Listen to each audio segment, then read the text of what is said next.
There is a moment that happened to virtually every woman who ever lived, not in hospitals, not with doctors standing by, not with anyone explaining what was coming or what it meant. It happened in forests, on riverbanks, inside shelters built from bone and hide.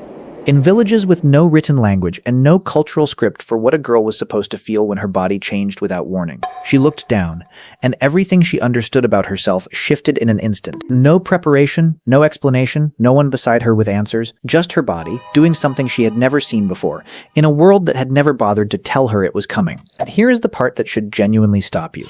This moment, this exact combination of physical surprise and complete absence of context, was one of the most repeated human experiences in the history of our species. It happened to your ancestors, to their ancestors, to women living in every climate, on every continent, across every era of human existence. For 300,000 years, and almost none of it was ever written down. Not because it wasn't significant, because no one with a pen decided it was. This is that story, and it is far more remarkable than the silence surrounding it suggests. Think about what we actually know from ancient history. We have detailed accounts of battles fought 3,000 years ago. We know the names of the generals who fought them.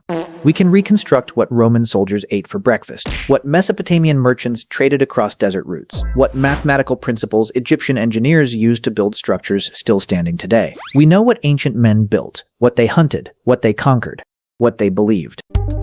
Yes, sir. But something that happened to half the human population every single month for the entire span of human existence on this planet, barely mentioned. And that silence is not accidental. It is a decision, a reflection of whose experiences were considered worth preserving and whose were not. But here is what that silence could not erase. The knowledge existed, the strategies existed, the community practices, the biological adaptations, the quiet, systematic resourcefulness across hundreds of thousands of years. All of it existed.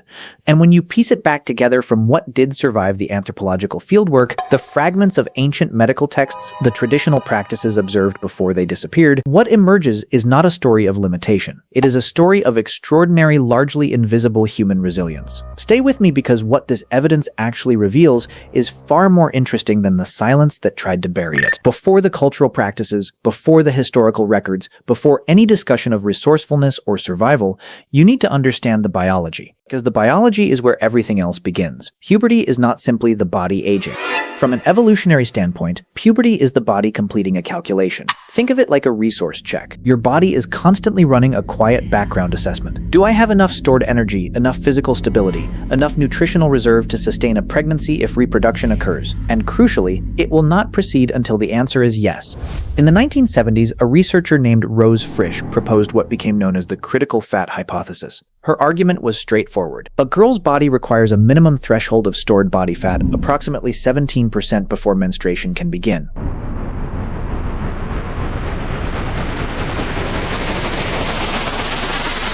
Body is not operating on a calendar, it is operating on an inventory. Later research added nuance and debated the precise numbers, but the foundational principle held up. Puberty is a biological decision based on available energy, not simply the passage of time. Which raises a question with immediate historical implications. When did a prehistoric girl's body reach that threshold? The closest available evidence comes from anthropologist Nancy Howell, who spent years studying the Dobaju Hwansi people of the Kalahari, a community living a traditional hunter-gatherer lifestyle. Her demographic research found that menarche was occurring at approximately 16 years of age, sometimes later. Harder physical demands, leaner nutritional intake, continuous energy expenditure from a life built entirely around movement and survival. All of it kept the biological calculation from completing until significantly later than modern norms. So the girl standing at that threshold in human prehistory was not a child in any meaningful sense. She was a young woman who had already spent 16 years navigating one of the most physically demanding environments imaginable. Not fragile, not inexperienced, completely without context for what her body had just decided to do. Now here is where intellectual honesty becomes non-negotiable. We do not have a record of what that girl felt. No preserved account, no cave inscription, no oral tradition old enough to reach that far back with any specificity. Anyone claiming to know exactly what she thought in that moment is not reporting history, they are writing fiction. What responsible researchers do instead is examine the closest available evidence, traditional societies that persisted into the modern era, whose practices were observed and documented by anthropologists before contact with industrial culture disrupted them. And what that body of evidence reveals, across cultures separated by thousands of miles and thousands of years of completely independent development, is a pattern too consistent to be coincidence. First, menstruation was not hidden. It was marked. The Apache Sunrise Ceremony, still practiced today, is a 4-day community event. Specific songs, specific ritual garments, the participation of the entire extended community. Not a quiet private moment, a public acknowledgement that something significant has happened to one of their own. The Navajo Canalda ceremony is built around physical movement. The girl running toward the east at dawn, her family running alongside her. The body's new capacity honored through the body's existing strength. Across indigenous communities in South America, in sub-Saharan Africa, in Southeast Asia, anthropological records consistently document menarche being met with ceremony, with community recognition, with formal acknowledgement of changed status. The specifics vary. The underlying instinct does not. This moment matters. The community witnesses it together. And that pattern carries an implication worth sitting with. The idea that menstruation is inherently shameful, something to be hidden, whispered about, managed in secret, is not an ancient universal human instinct. It is a historically specific cultural development, and by the long measure of human history, a remarkably recent one. And then there is the reality that no ceremony resolves. The experience requires practical management, every month, without pause. So what did ancient women actually use? This is the question that generates the most confident claims, and requires the most honest answer. We do not have direct physical evidence. We have inference, hypothesis, logical reconstruction based on available materials and documented uses. But the objects themselves, whatever prehistoric women actually used, have not survived. The reason is straightforward. Whatever they used was organic. Plant fiber, prepared animal hide, moss, soft absorbent material gathered from the immediate environment. Organic material degrades. It does not fossilize. It does not survive thousands of years in soil. It does not appear in archaeological excavations waiting to be catalogued. Think of it this way. We have stone tools from 2 million years ago because stone survives. We have almost nothing made of wood or plant fiber from the same period because it doesn't.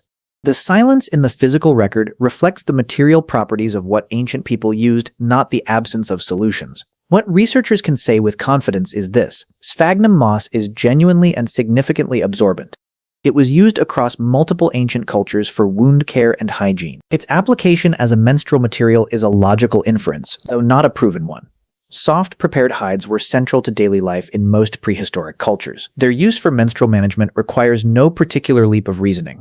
Certain plant fibers, already processed for clothing and cordage, would have been both accessible and functional. These are reasonable evidence-adjacent hypotheses. They are not confirmed facts. Any source presenting them as confirmed facts is overstating what the evidence actually shows. The honest position remains this: ancient women solved the problem. We can make educated guesses about how. We cannot prove those guesses with physical artifacts that no longer exist.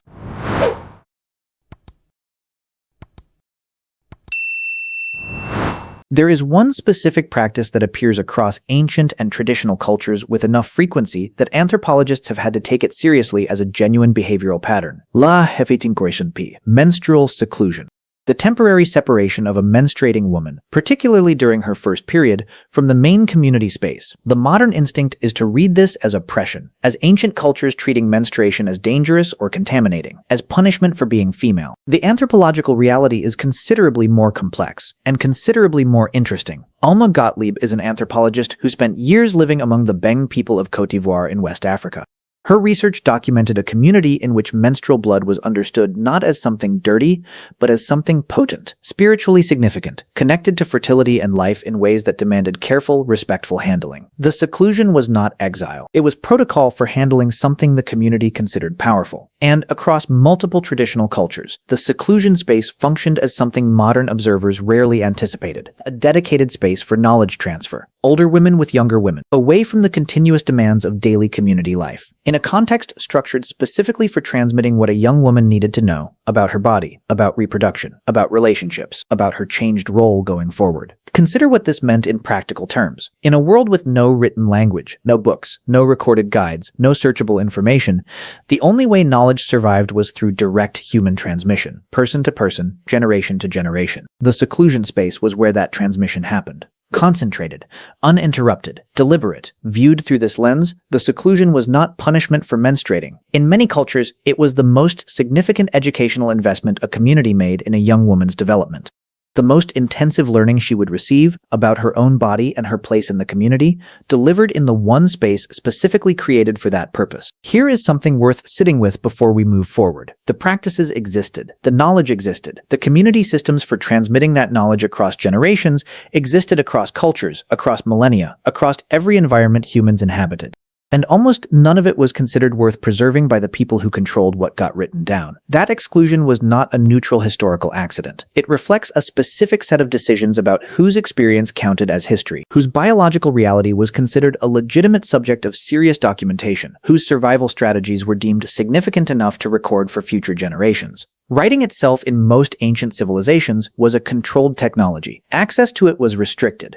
The subjects considered appropriate for documentation were selected by those who held that access. Think of it like an archive with a locked door. The archive preserved everything the gatekeepers decided mattered. Everything else, no matter how universal, no matter how essential to daily human survival, was left outside that door. Menstruation was left outside that door. Not because it was unimportant, not because women had nothing worth knowing or preserving, but because the people controlling the archive did not consider it their concern. And here is what that cost us. 300,000 years of accumulated female knowledge about the body. Practical, specific, survival-relevant knowledge developed through direct experience and transmitted through direct teaching, almost entirely unrecorded. Not lost because it was not valuable.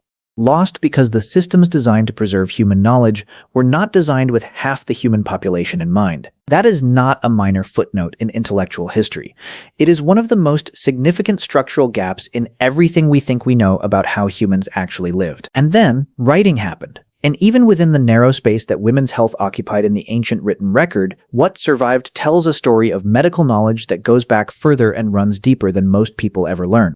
The oldest known document dedicated to women's health is the Kahun Gynecological Papyrus, Ancient Egypt, approximately 1800 BCE. It directly addresses menstrual irregularities alongside pregnancy, fertility, and contraception not as peripheral curiosities, not as superstition dressed in medical language, but as legitimate clinical concerns documented with real specificity. This was not a fringe text. It was a working medical document used by practicing physicians. A few centuries later, the Ebers Papyrus, dated to around 1550 BCE, references the monitoring of regular versus irregular menstrual bleeding as a diagnostic category, something trained physicians were expected to assess, track, and respond to. Egyptian medicine was treating menstruation as serious clinical territory 3,500 years ago. The Greek and Roman traditions built on this foundation with increasing sophistication. Soranus of Ephesus, a physician working in the 1st or 2nd century CE, produced a 4-volume text called Gynecology that reads, in certain passages, with a clinical thoughtfulness that remains striking across the distance of 2,000 years. He recommended rest during particularly painful periods, warm application to the abdomen, dietary adjustments, reduction of physical demands during difficult cycles. Strip away the ancient context, and those recommendations would not look out of place in a contemporary women's health conversation. The medical knowledge was there. The clinical sophistication was there. The serious intellectual engagement with female biology was there, documented, passed forward through the medical tradition. What was consistently absent from the surviving record was documentation of how ordinary women, not patients seeking medical treatment, but women living ordinary daily lives, actually managed this reality month after month, year after year, across every circumstance and every environment. The medicine got recorded. The lived experience of the people that medicine was meant to serve did not. And that gap between the formal medical record and the daily human reality is itself one of the most telling silences in the entire archive of ancient knowledge. And now the single statistic that reframes this entire conversation. The products that most women today treat as basic necessities, unremarkable, assumed, purchased without a second thought alongside groceries and household supplies, are almost incomprehensibly recent in the context of human history. The first commercially sold menstrual pad appeared in 1896. It was called Lister's towels. It failed immediately and completely. Victorian culture considered the product too shameful to advertise openly, too embarrassing to display in a retail environment, too socially uncomfortable to discuss in any public context, despite the fact that every woman who walked through those store doors experienced the need it was designed to address. The product existed. The need was universal. The culture refused to acknowledge the connection between them. What actually launched the modern menstrual product industry was not deliberate design or commercial vision. It was a wartime accident. Nurses working in field hospitals during World War I noticed something practical and unexpected. The surplus cellulose wound dressing material they were working with absorbed blood significantly more effectively than the cloth alternatives women had been relying on.